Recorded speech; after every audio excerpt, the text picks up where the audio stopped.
Lalu ada fenomena sosial apa di balik tren perburuan koin jagat? Untuk membahasnya sudah bergabung pengamat sosial Devi Rahmawati. Selamat sore Mbak Devi. Halo Mbak Devi, selamat sore. Kita coba hubungi lagi. Mbak Devi Rahmawati, pengamat sosial, selamat sore. Anda bisa mendengar saya Mbak Devi?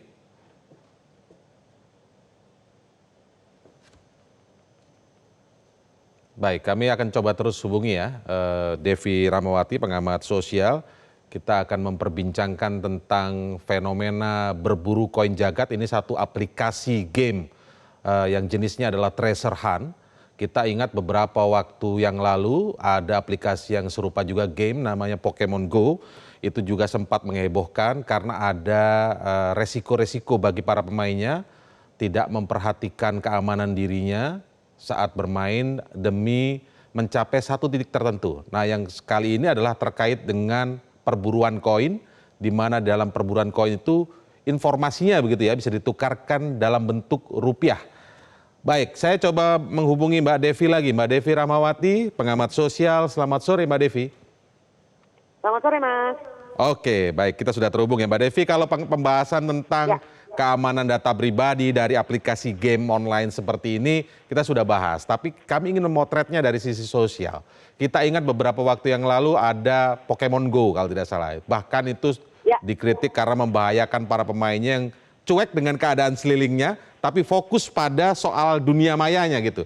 Yang kali ini bagaimana Anda melihat sampai bisa merusak fasilitas umum, mencari koin, mencungkil konblok, menaiki pagar yang cukup tinggi, informasinya seperti itu. Bagaimana Anda memotret ini secara umum dulu, Mbak? Ya, memang sebelum Pokemon Go muncul, sebenarnya Pokemon Go itu kan muncul 2016.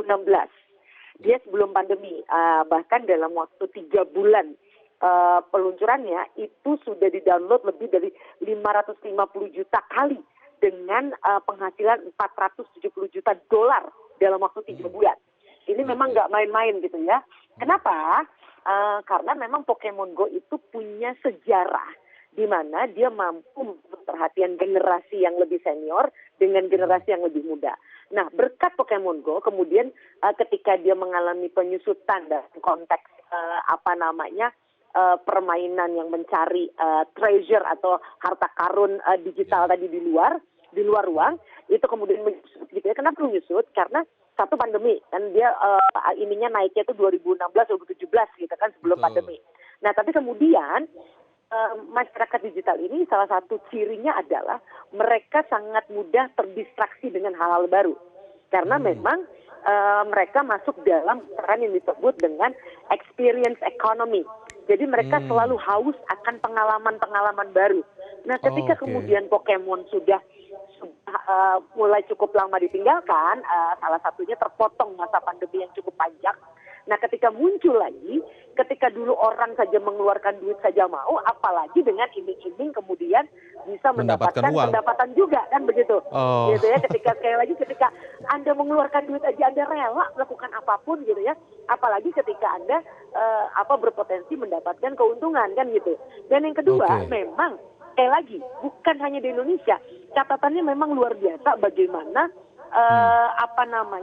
bahayanya bermain Pokemon Go terkait dengan pada waktu itu misalnya bagaimana tingkat kecelakaan begitu tinggi gitu ya. Betul. Bahkan kalau di barat nih, kita ngomongin barat ya biar kita tidak melihat bahwa negara kita seakan-akan yang paling tidak baik gitu misalnya.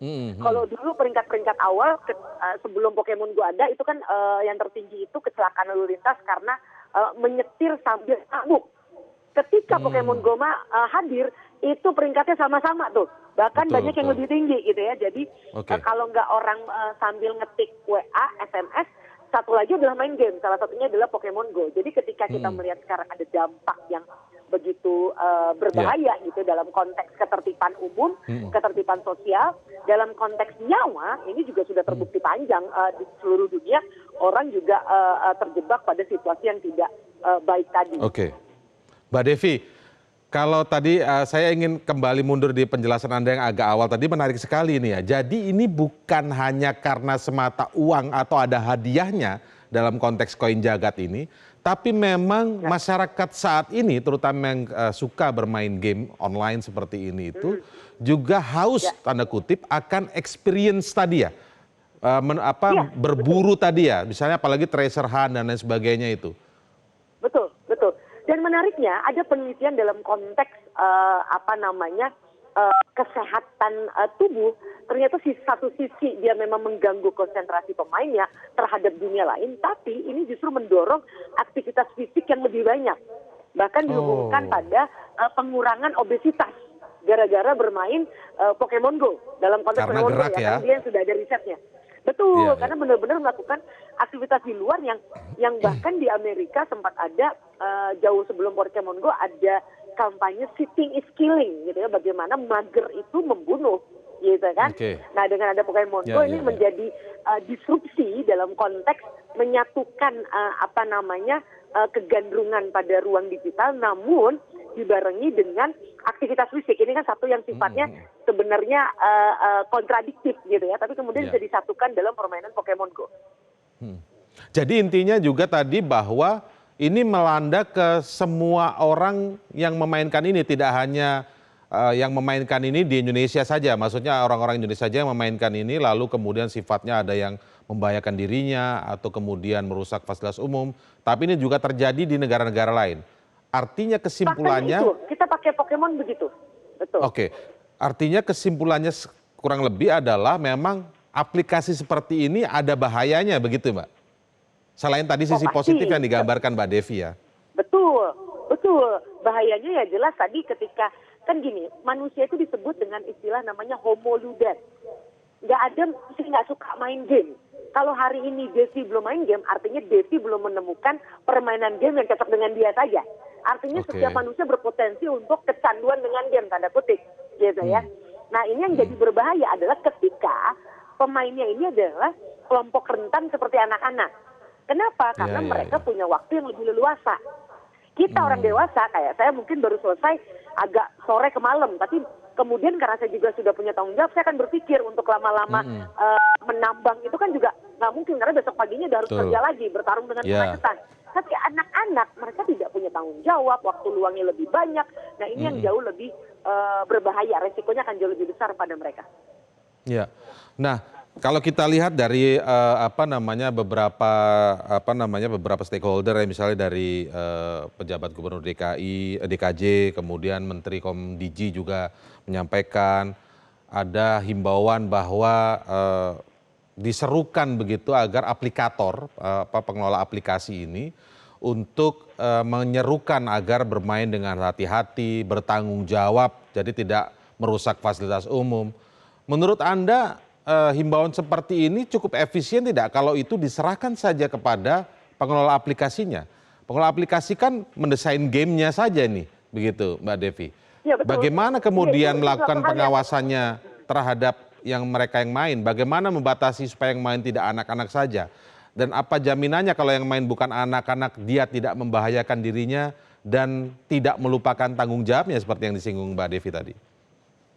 Ya enggak, kalau dalam bersandar pada hasil studi, nggak ada hubungannya dengan usia, nggak ada hubungannya dengan level pendidikan, nggak ada hubungannya dengan status ekonomi. Siapapun bisa berpotensi memainkan ini dengan perilaku yang sangat berisiko juga. Nah artinya memang ini sebenarnya kembali kepada aturan kita. Pertanyaan saya, tanpa adanya permainan Pokemon Go atau sekarang koin jagat ini, apakah ketika masyarakat melanggar aturan atau ketertiban umum, ada yang menghukum? Kan enggak. Semua orang masih bisa meludah sembarangan. Semua orang masih bisa buang sampah sembarangan. Jadi artinya mohon jangan disalahkan gamenya. Gitu ya, artinya ini kan menjadi surga saja. Kalau kemudian ada permainan yang kemudian membutuhkan aktivitas luar ruang yang membuat pemainnya begitu asyik masuk, tidak memperhatikan ketertiban umum, lalu lantas yang disalahkan ininya, gamenya salah, menurut saya keliru. Persoalannya di negeri ini dijalankan nggak aturan main bahwa ketika ada orang sembarangan trespassing gitu ya, melintasi rumput, meludah sembarangan, buang sampah, dihukum nggak? Kan itu nggak, kan begitu aja. Saya dapat poinnya. Maksud Anda itu artinya pisahkan buat mereka yang memang melakukan perusakan fasilitas umum dengan gamenya, maksudnya begitu ya? Perusakan fasilitas umum, mau alasan karena game atau alasan yang lain? Ya, Ya kita kan negara tetangga, saya nggak usah ngomongin kita pergi ke Amerika Serikat atau ke UK atau kemana-mana ya. Ke negara tetangga aja nggak flushing toilet aja ada dendanya. Nggak flushing loh. Artinya yang kayak begini kita tiba-tiba di luar negeri kita bisa tertib. Pertanyaannya kan begitu. Nah artinya ini nggak peduli orang main game atau tidak, aturan untuk menjaga ketertiban harus dijalankan. Tapi di banyak negara, terlepas dari permainan Pokemon ini yang artinya aturan tentang digital di mana misalnya banyak orang yang meninggal karena melakukan aktivitas ekstrim, selfie misalnya, itu sampai diatur kan. Ada tempat-tempat yang memang Anda diperingatkan untuk nggak boleh selfie atau apa, dan bahkan ada hukumannya misalnya.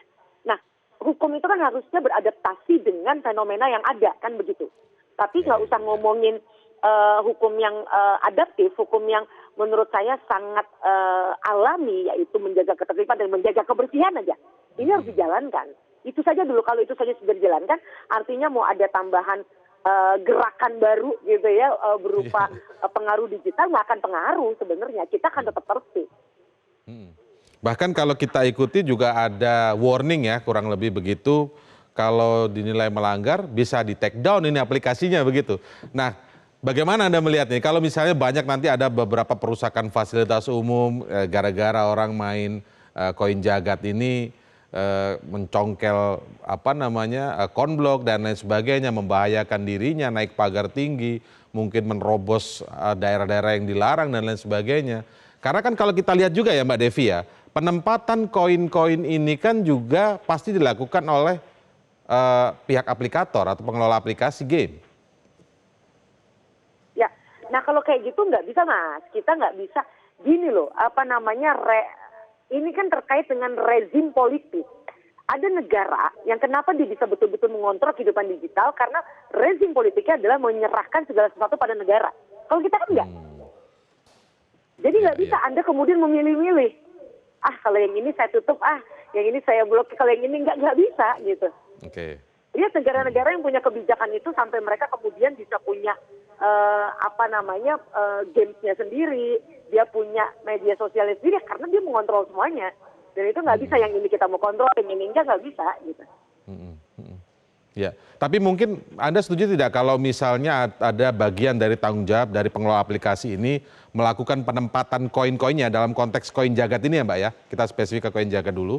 Penempatannya ya, komunikasi itu bisa dilakukan. Tapi artinya bicara dari soal Pokemon Go yang nggak ekstrim sampai harus gali-gali apa segala macam, itu saja sudah menimbulkan bahaya yang luar biasa. Jadi menurut saya keliru kalau kemudian sasarannya justru kepada provider game.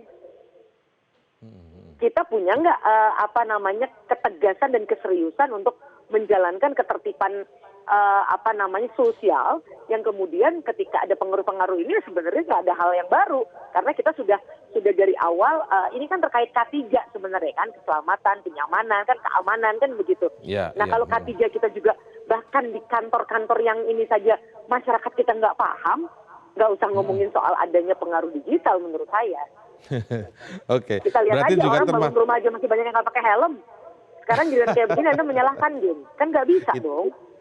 Iya, baik. Jadi menurut Anda kira-kira kan kita lihat kemajuan teknologi satu hal, bahkan menawarkan sisi positif dalam game tadi itu adalah user experience yang juga masyarakat kita haus, bahkan juga membuat ini masyarakat bergerak lah kurang lebih begitu. Tapi bagaimana meminimalisir hal-hal yang ada unsur negatifnya itu menurut Anda atau saran Anda baik kepada pemerintah maupun kepada pengelola aplikasi, ya mungkin tidak hanya koin jagat, mungkin akan ada aplikator-aplikator game yang serupa begitu ya.